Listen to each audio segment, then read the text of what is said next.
Assalamualaikum warahmatullahi wabarakatuh. Hai teman-teman semuanya.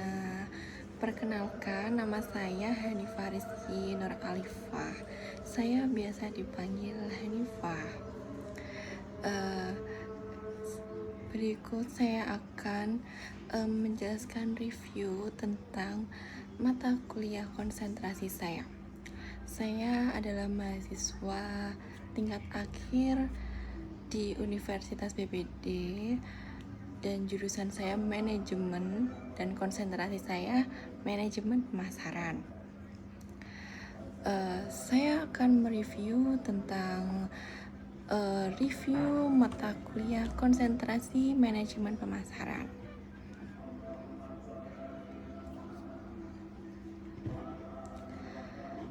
Berikut saya akan menjelaskan tentang definisi pemasaran dan proses pemasaran. Ketika kita bicara tentang pemasaran, apakah yang ada di benak Anda? Apakah ini berkaitan dengan penjualan atau berkaitan dengan iklan? Memang banyak dari kita yang mendefinisikan pemasaran sama dengan penjualan atau sama dengan membuat iklan. Tetapi ternyata pemasaran lebih dari sekedar penjualan atau membuat iklan.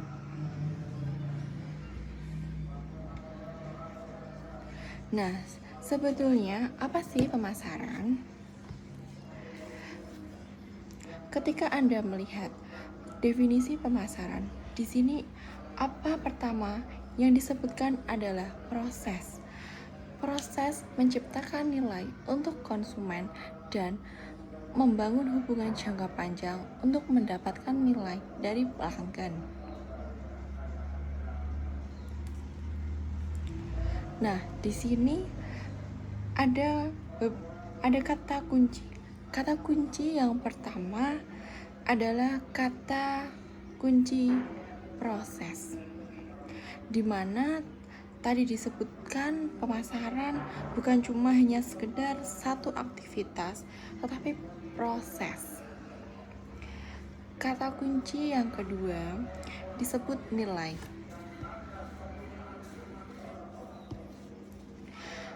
Ketika kita belajar pemasaran, kita akan banyak belajar atau menyebut tentang nilai. Nah, pada sesi ini juga nanti kita akan belajar tentang apa sih sebetulnya nilai. Kemudian kata kunci berikutnya adalah hubungan yang kuat dalam jangka panjang dengan konsumen. Nah, ketika kita bicara pemasaran, kita ingin membangun hubungan ya dengan konsumen, bukan sekedar transaksi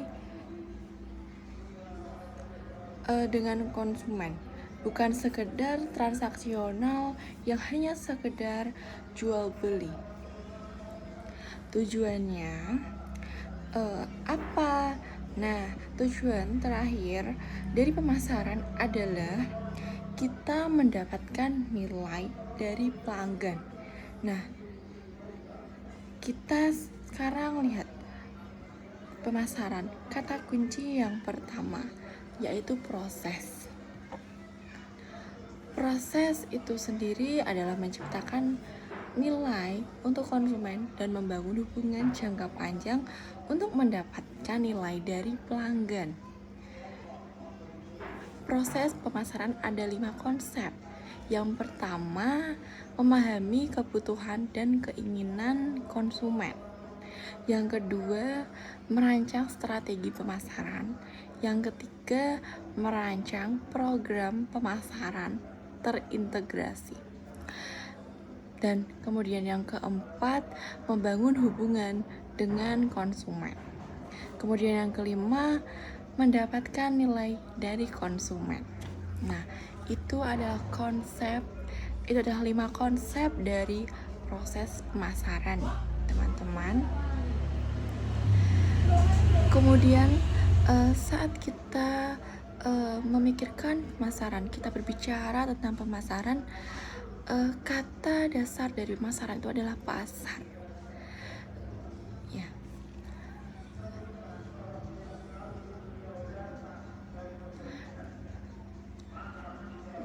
Terus kemudian melihat konsep pemasaran, konsep proses pemasaran yang pertama tadi, memahami kebutuhan dan keinginan konsumen. Terus kemudian kita akan belajar tentang mengenai memahami kebutuhan dan keinginan konsumen. Apakah kebutuhan dan keinginan konsumen itu adalah sama? Nah, berikut saya akan menjelaskan tentang pemasaran, memahami kondisi pasar dan kebutuhan konsumen. Kemudian konsep pemasaran itu sendiri, yang pertama ada kebutuhan, yang kedua ada keinginan, ketiga permintaan, dan keempat penawaran. Pemasaran, yang kelima pertukaran, dan yang keenam itu pasar. Saya ingin bertanya, apa itu kebutuhan? Kebutuhan adalah kondisi kehilangan sesuatu, kondisi kehilangan rasa nyaman. Seperti misalnya kita sedang lapar, Anda sedang lapar, pastikan perut kita akan, jika kita tidak makan, pasti perut akan terasa lapar, perut akan terasa sakit, badan akan terasa lemas. Nah, dengan munculnya ciri-ciri itu namanya kita mengalami kondisi nyaman, kondisi kurang nyaman yang hilang ketika lapar. Mungkin ada lagi kondisi nyaman akan hilang ketika lapar, itu kepala juga akan pusing, terus nggak bisa konsentrasi. Nah, saat kita berada di fase itu, kita pasti membutuhkan makan. Nah, kebutuhan itu sendiri ada kebutuhan dasar. Yang pertama itu pangan, makan, yang kedua minum, dan yang ketiga kebutuhan tempat tinggal. Itu adalah kebutuhan dasar. Terus kemudian ketika kita sakit, kita pasti akan mencari solusi, kita akan membeli obat, kita akan periksa gitu. Nah, itu adalah kebutuhan juga. Kita sakit, terus kita merasa tidak enak badan, itu namanya kita mengalami kondisi kehilangan rasa nyaman. Kemudian yang kedua, konsep pemasaran yang kedua ada keinginan. Jika kita menjelaskan perbedaan keinginan gitu, keinginan manusia itu adalah kebutuhan manusia yang dipengaruhi oleh budaya dan kepribadian. Seperti misalnya seseorang ingin makan di kantin sekolah, pasti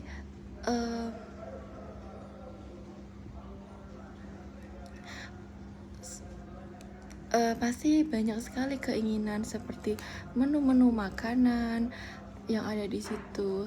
Beberapa orang, mungkin seorang dan teman-temannya, pasti memiliki keinginan yang berbeda-beda karena itu dipengaruhi oleh personality, kepribadian atau budaya. Seperti orang Indonesia jika lapar, dia menginginkan makan nasi. Jika orang luar negeri jika lapar, dia membutuhkan makan, yaitu keinginan untuk makan pasta atau roti. Kemudian konsep pemasaran yang ketiga yaitu permintaan. Permintaan itu adalah keinginan yang didukung oleh daya beli. Jadi jika seseorang jika contoh ada seseorang yang menginginkan mobil Ferrari, tapi seseorang itu belum mempunyai uang untuk membeli. Nah, jadi bukan berarti permintaan jika tidak memiliki daya beli. Jadi hal itu bukan merupakan permintaan jika tidak memiliki daya beli ya. Terus kemudian penawaran pemasaran. Segala sesuatu yang ditawarkan kepada pasar, hal ini dapat berupa kombinasi produk, jasa, informasi, ide, tempat, dan sebagainya ya. Penawaran pemasaran mencakup cakupan pemasaran. Pemasaran itu yang pertama ada pemasaran barang, dan yang kedua ada pemasaran jasa. Pemasaran dalam konteks yang luas, seperti contohnya pemilihan umum, yaitu seperti pemilihan kepala daerah atau presiden, itu berarti mencakup pemasaran politik ya.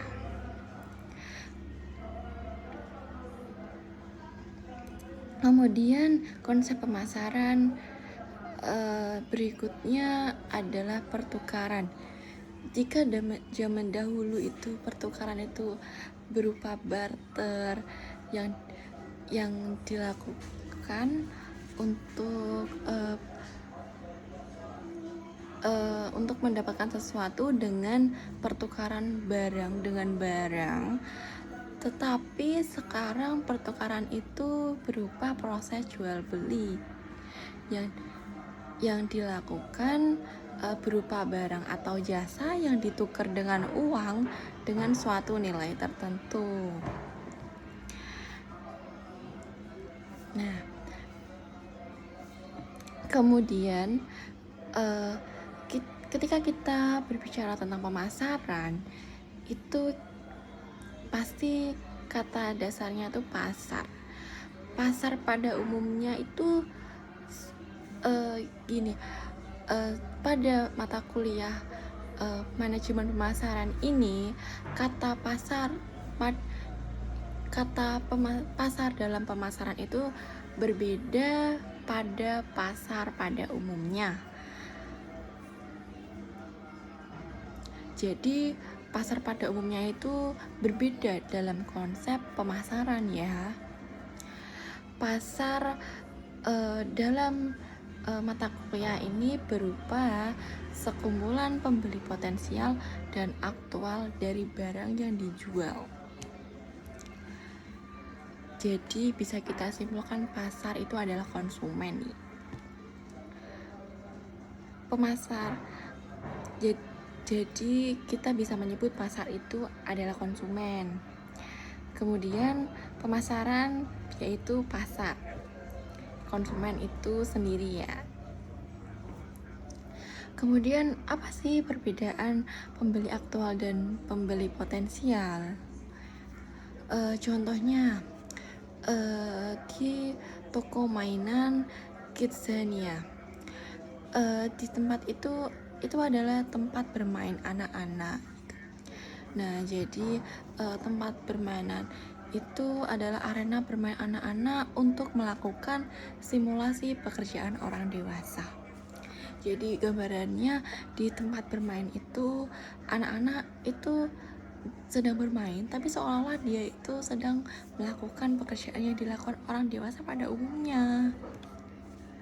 Seperti contohnya anak-anak ini sedang menaiki mobil sport yang berukuran kecil, mobil sport anak-anak, dan dia seolah-olah sedang membeli bensin.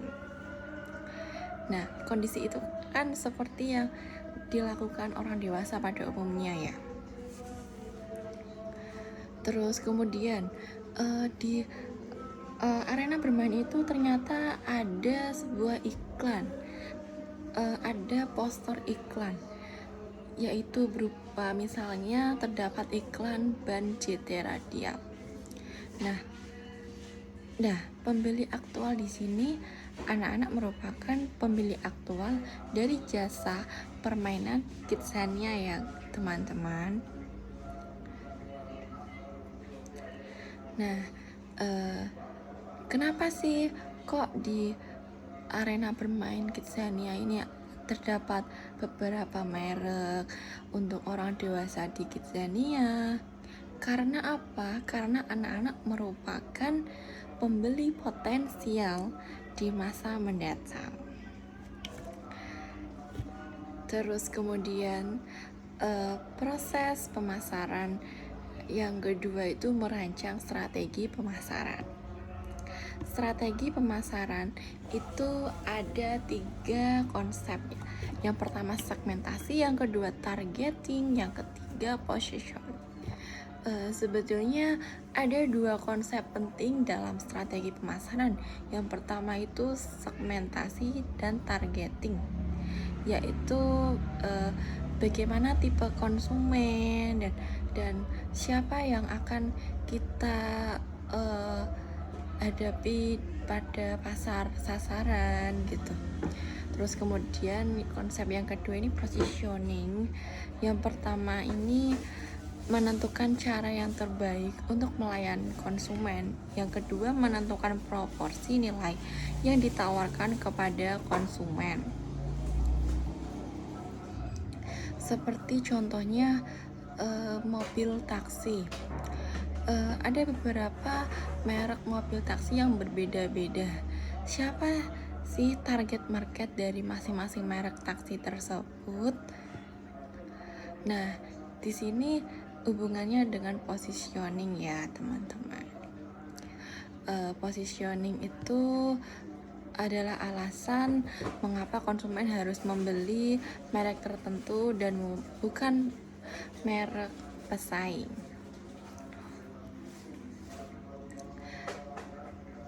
Contohnya ada toko roti A dan toko roti B gitu. Positioning akan membedakan penawaran produk dibanding dengan penawaran pesaing. Dan positioning didasarkan kepada manfaat produk maupun nilai untuk memuaskan keinginan konsumen. Contohnya ada 2 merek sabun.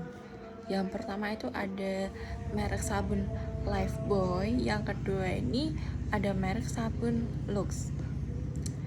Apa sih manfaat apa sih yang ditawarkan oleh masing-masing merek kedua sabun tersebut gitu kan? Yang pertama sabun Lifebuoy. Ternyata sabun Lifebuoy ini adalah sabun kesehatan, dimana di situ ada gambar keluarga gitu. Berarti sabun ini adalah sabun kesehatan yang melindungi keluarga dari bakteri. Kemudian sabun Lux. Kita lihat sabun Lux. Apa yang dijual? Manfaat apa yang ditawarkan pada sabun Lux ini? Ternyata manfaatnya adalah manfaat kecantikan gitu. Jadi jelas ya terdapat alasan kenapa harus memilih salah satu dari kedua sabun tersebut. Jadi yang pertama itu ternyata sabun Lifebuoy itu adalah sabun kesehatan dan sabun Lux adalah sabun kecantikan. Nah, cukup sekian ya penjelasan saya tentang review dari konsentrasi mata kuliah yang saya ambil, yaitu manajemen pemasaran. Semoga teman-teman memahami apa yang saya jelaskan, dan cukup sekian.